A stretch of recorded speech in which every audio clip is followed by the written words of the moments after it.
what I'm going to do today is show you how to change wiper blades on a 2011 Kia Soul. So the first thing you do is pull up both of the blades.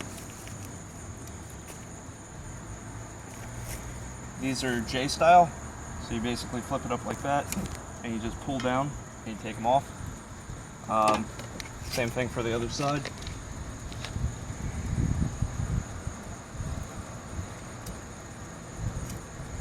They just pulled right off. And to replace them, it's the same thing in reverse. Here, snap,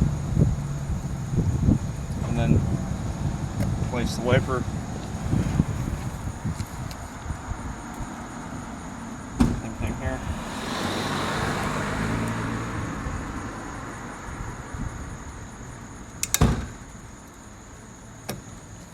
Also notice that the two sides will have different wiper blades, so I'll give those in the description. Alright, well thank you. Have a great day.